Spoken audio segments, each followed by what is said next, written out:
Diangkat nih. Halo Bang Dwi. Di mana? Ih, kita kan janjiannya jam 8. Sekarang udah jam berapa tuh? Lama banget kamu. Aku udah nunggu selama 730 detik di sini. Iya Sil, maaf lupa ngabarin ya. Tiba-tiba aku harus keluar kota nih.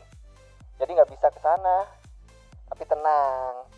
Aku udah minta tolong seseorang nih buat temenin kamu. Harusnya udah di sana sih dia. Gaya banget segala keluar kota. Tapi mana yang gantiin? Nggak ada, belum ada di sini tuh. Bohong ya kamu.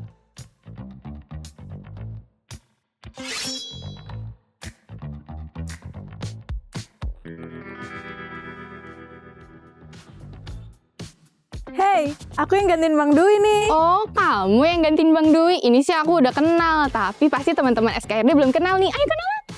Halo teman-teman, kenalin, nama aku Anjani. Nah, aku di sini yang bakal bergantiin Bang Dwi nih. Kita hari ini mau kemana sih, Sil? Kok kemana? Kita tuh udah ada di depan lokasinya tahu Jan, namanya di Laboratorium UPP-ISP, Unit Pengelola Pengujian, Inspeksi, dan Sertifikasi Produk. Ih, hafal. Wah, kita lagi main-main di laboratorium ya hari ini ya. Iya. Kira-kira bakal ada apa aja sih di sini? Ada apa aja ya? Aku juga nggak tahu sih, penasaran kan? Iya sih. Kita langsung masuk aja kan? Boleh yuk, let's go.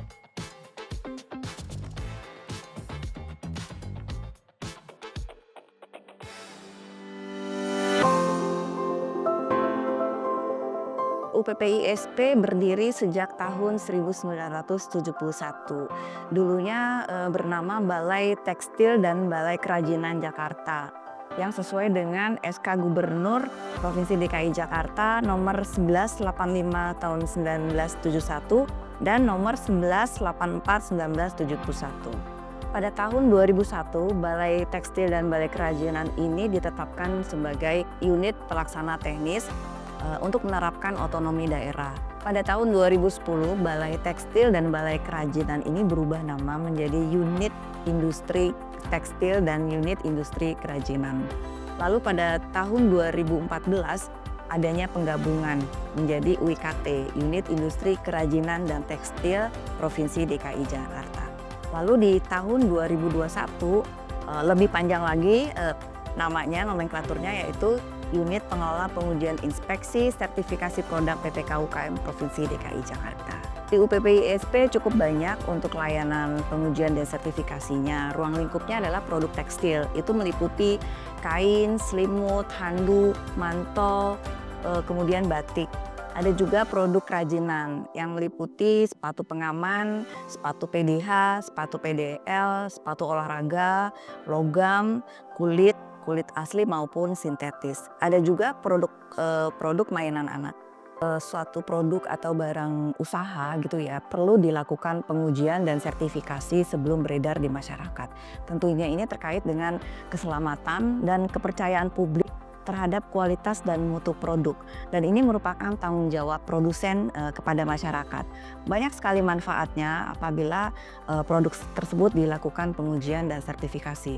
Pertama, menjamin produk itu memenuhi standar kualitas dan keselamatan diakui secara nasional dan internasional. Kemudian juga meningkatkan kepercayaan konsumen terhadap kehandalan dan mutu produk tersebut. Itu juga dapat meningkatkan daya saing dan reputasi perusahaan di bidang industri, yang sehingga dapat meningkatkan pasarannya di masyarakat seperti itu. Dan juga tentunya menjadi komitmen perusahaan ya terhadap perlindungan konsumen. Selanjutnya, lab kami ini sudah terakreditasi oleh KAN ya, Komite Akreditasi Nasional, dengan nomor LP 023 IDN dan lembaga LS Pro-nya itu 158 IDN. Tentunya mengacu kepada SNI dan ISO yang merupakan mewujudkan bahwa lab kami ini berkompetensi dan berintegritas untuk hasil yang akurat. Kami ini memiliki peralatan pengujian yang modern dan canggih yang tentunya setiap tahun kami kalibrasi. Kami juga memiliki tim ahli yang berpengalaman yang tentunya dianalisa oleh personil yang bersertifikat sesuai dengan bidangnya. Metode pengujian kami juga terverifikasi, artinya setiap tahunnya kami update selalu metode pengujiannya sehingga hasilnya akurat. Kami juga memberikan konsultasi kepada pelanggan tentang dengan hasil uji kami yang apabila pelanggan kami tidak memahami hasilnya. Selanjutnya kami juga menjaga kerahasiaan ya data dan sampel pelanggan karena ini juga bisa dimasukkan dalam sistem dokumen mutu kami. Terakhir bahwa melakukan pengujian di kami itu harganya sangat murah dan terjangkau karena kami adalah unit pelaksana teknis lab milik pemerintah daerah Provinsi DKI Jakarta. Saya mengajak kepada seluruh pelaku usaha di Indonesia untuk dapat melakukan pengujian dan sertifikasi sebelum barang usahanya itu beredar di masyarakat. Tentunya ini merupakan tanggung jawab produsen kepada masyarakat dan juga pemerintah. Karena apa? Karena menyangkut kepada keamanan dan kepercayaan publik terhadap kualitas dan mutu produk. Maka kami menyarankan silakan datang ke lab UPPISP Provinsi DKI Jakarta. Kami akan membantu dan memberikan konsultasi yang selengkap-lengkapnya.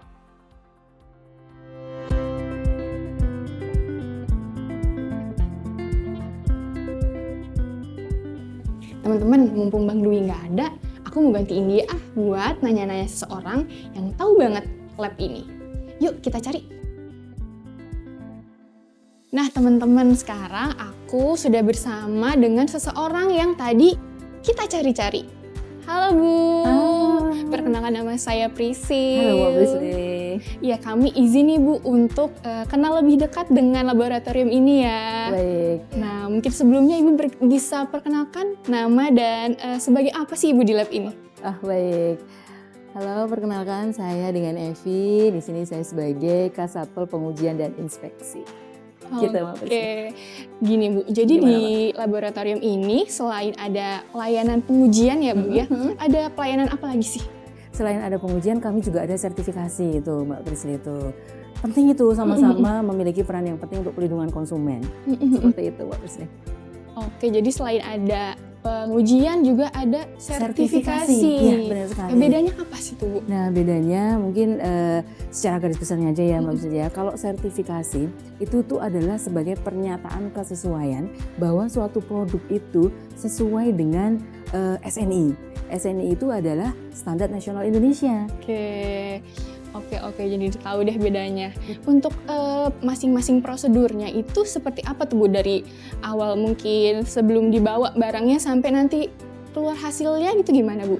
Jadi untuk ininya ya, proses alur prosedur SOP-nya. Iya, prosedurnya baik gitu pengujian ya. maupun sertifikasi. Oke. Mungkin saya akan jelaskan terlebih dahulu yang terkait pengujian ya Mbak ya. Boleh. Baik, nah kalau mungkin Mbak Prisli nih mau melakukan pengujian di kami, itu Mbak Prisli pastinya mengajukan permohonan ya terlebih dahulu. Permohonan terlebih dahulu dengan dilengkapi seperti KTP, NPWP seperti itu. Nah nanti akan diverifikasi itu oleh pihak administrasi kami. Nah kemudian pihak administrasi akan melakukan identifikasi pengujian apa yang akan dilakukan. Seperti itu, kebutuhannya apa gitu kan ya.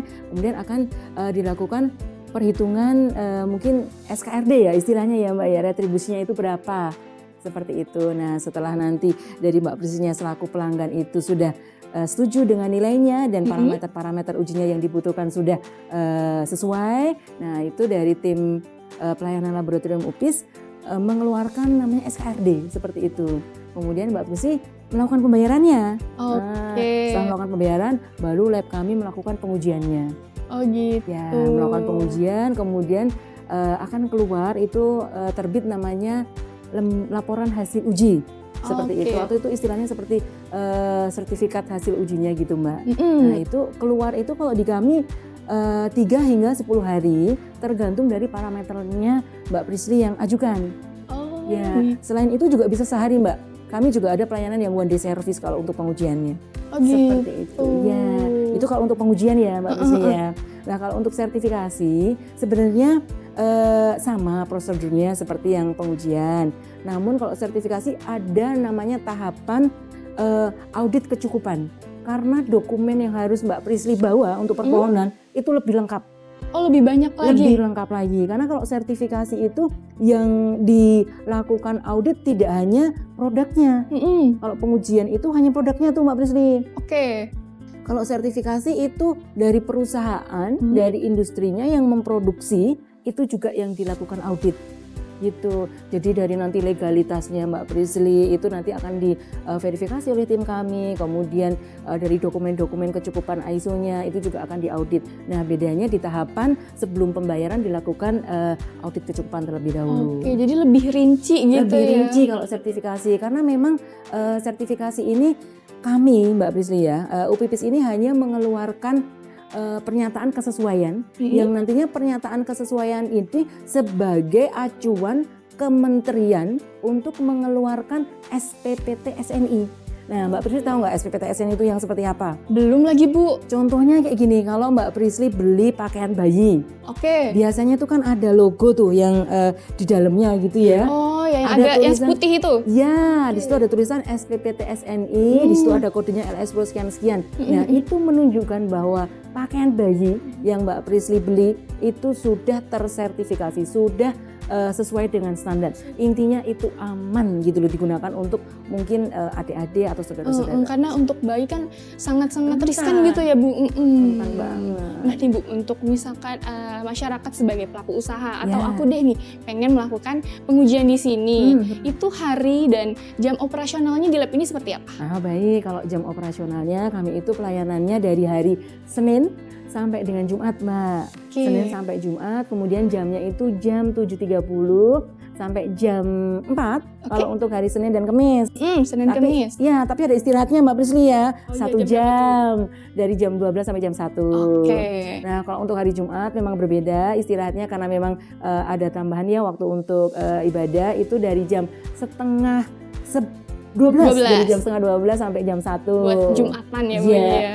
tapi pelayanannya kami sampai jam setengah 5 untuk khusus hari Jumat. Oh, karena Seperti itu. lebih dulu istirahatnya, jadi tutupnya juga agak lebih lama gitu ya Bu. Iya. Benar, seperti Oke Bu nih, nanti kan di akhir itu mengeluarkan sertifikat. Ya, Iya. Selain sertifikat juga pasti ada limbah yang dihasilkan di akhir. Oh iya. Untuk pasti. pengelolaannya gimana tuh di lab ini? Kalau limbah nih ya Mbak Prisly ya, laboratorium kami ini terkait pengelolaan limbahnya itu sudah yang terencana, terkontrol dan penanganannya itu sudah sesuai ketentuan yang berlaku Mbak Prisly ya. Jadi kami tuh lab itu sudah memisah-misah dari awal tuh Mbak. Oke. Dari awal sesuai dengan jenisnya. Kalau jenis limbah itu kan ada limbah padat, limbah cair, Betul. limbah B3 yang bahan kimia itu kan kita gunakan tuh Mbak. Nah itu kita pisah-pisah tuh terlebih dahulu, kemudian kita wadahkan gitu kan ya. Kemudian di dalam wadah itu kita identifikasi ini limbah apa, kita tulis tuh di situ. Nah karena semuanya tuh memang sudah kita pengelolaannya itu sudah yang sesuai ketentuan berlaku, pastinya kita memperhatikan aspek-aspek dari keselamatan kerja dan juga pelindungan terhadap lingkungannya ya seperti itu. Yang insya Allah tidak akan ini sih Mbak menimbulkan resiko pencemaran ataupun berbahaya. Nah kemudian mungkin saya sampaikan kalau di lab UPIS ini yang pengolahannya itu bukan di kami Mbak. Kami itu untuk pengumpulannya, kemudian penyimpanan sementaranya. Oke. Nah, untuk pengangkutan dan juga pengolahannya, kami bekerja sama dengan pihak ketiga. Oke, apa Nah, tuh Bu? pihak ketiganya ini pastinya yang sudah berizin ya Mbak ya, berizin untuk pengolahan limbahnya. Pengolahan limbahnya itu izinnya kan dari KLHK ya Mbak ya? Iya. Kementerian Lingkungan Hidup dan Kehutanan dan juga izin dari Dinas Lingkungan Hidupnya. Jadi kami berkontraknya untuk pengolahannya dengan pihak ketiga. Oke, jadi insya Allah aman gitu ya Bu Aman, untuk Mbak. lingkungan. Aman. Ya. Karena pastinya kami juga di sini juga pengen aman ya Mbak ya. Kita kan kerja tiap hari di sini dan berkutatnya dengan bahan kimia Juga harus memikirkan ya Bu ya. Ya, dan sampel yang kita peroleh dari pelanggan kan itu belum tentu kadar-kadar yang berbahayanya itu di bawah syarat mutu ya, bisa jadi di atas syarat mutu dan itu berbahaya buat kami. Nah itu salah satu juga Iya, yang selain menjadi buat lingkungan juga selain buat lingkungan SDM-nya juga ya. personel di kami juga seperti itu. Kaitannya dengan retribusi daerah nih Bu. Kira-kira Retribusi daerah. dalam waktu setahun laboratorium ini menghasilkan pendapatan berapa sih Bu sebagai retribusi daerah? Kalau data di kami di 4 tahun terakhir ini ya Mbak ya, 4 tahun terakhir ini kami itu memberikan kontribusi kepada pendapatan daerah kurang lebih di 750 hingga 1 M Mbak. Oke, rentangnya segitu ya Bu ya. Rentangnya di situ seperti Oke, itu. nah 1 dari M-an ya. hasil yang tadi Ibu sebutkan, Iya. pemanfaatannya sendiri itu untuk apa nih Bu di lab ini? Namanya retribusi itu kan kembali ke ini ya Mbak ya, pemerintahan ya retribusi. Nah itu kan pasti pengolahan, pengelolaan anggarannya itu pemerintahan sudah yang mengelola dengan baik ya. Nah, pastinya yang dikembalikan ke pemerintahan itu akan digunakan untuk menunjang dari prasarana-prasarana umum. Mungkin secara tidak langsung ke masyarakat ya, yang mungkin ada perbaikan jalan ataupun publik, yang tentang publik. Ada juga yang secara khusus yang nanti imbasnya ke kami retribusinya. Oke. Nah itu kami biasanya gunakan untuk ini, pemeliharaan alat-alat, untuk kita kalibrasi alat-alat, pembelian bahan kimia, itu kan menggunakan anggaran pemerintah daerah ya. Dan juga ini sebagai subsidi retribusi ini kan kalau dibandingkan dengan retribusi di beberapa laboratorium, UPPISP ini karena miliknya pemerintah itu kan ada subsidi ya di situ ya. Nah itu juga salah satu dari tadi yang ditanyakan, retribusinya ini bagaimana ini setelah masuk ke pemerintah daerah. Mungkin itu Mbak Prisli ya. Oke, jadi intinya balik lagi ke tempat ini juga ya Bu, untuk perawatan alat-alat. Iya. Selain ke tempat ini juga bisa dirasakan untuk masyarakat Betul. Mbak Prisli ya. Oke, Seperti terima itu. kasih banyak nih ya Bu. Sama-sama. Jadi tahulah kita gimana proses dari sebuah pengujian dan juga sertifikasi. Ya Bu, makasih banget buat waktu dan informasinya ya. Sama-sama, Terus semoga kita juga bermanfaat. kita juga berharap nih masyarakat sebagai pelaku usaha sadar bahwa pengujian terhadap produk sebelum dipasarkan tuh penting ya Bu ya. Penting banget. Iya. Kalau gitu Bu, saya mau izin keliling-keliling lagi. Boleh ya banget, Bu ya? Boleh banget. Oke. Ayo. Sekali lagi terima kasih banyak. Sama-sama. Ayo teman-teman.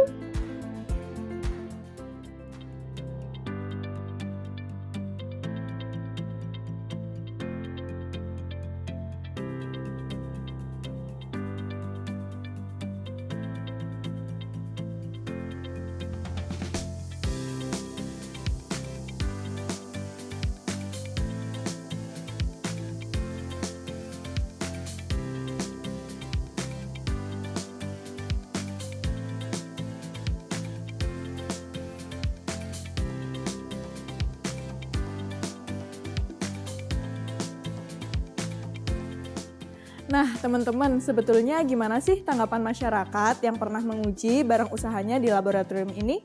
Yuk kita lihat sama-sama.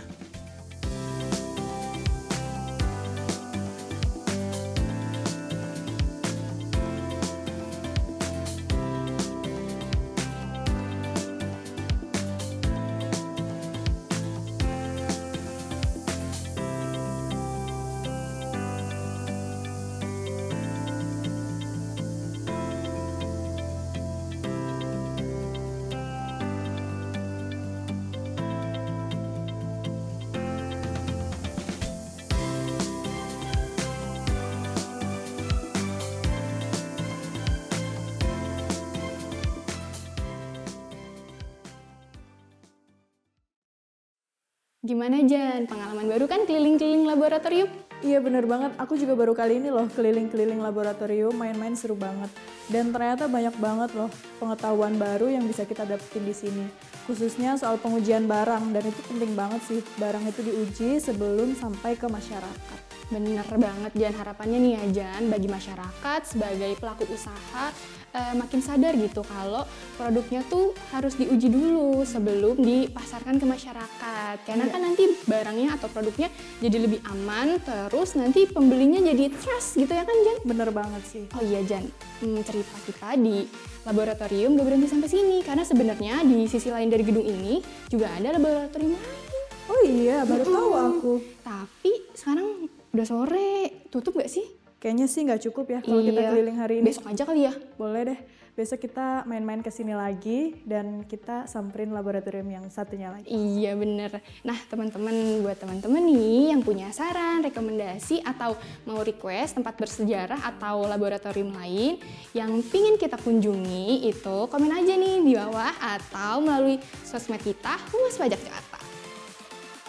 Bener banget, kita bakalan terus datengin tempat-tempat yang gak cuman ikonik, tapi juga punya banyak cerita. Sampai jumpa di episode berikutnya di SKRD, Semakin Kenal Retribusi Daerah. Kenali retribusi. Saatnya berkontribusi. Dadah! Bye!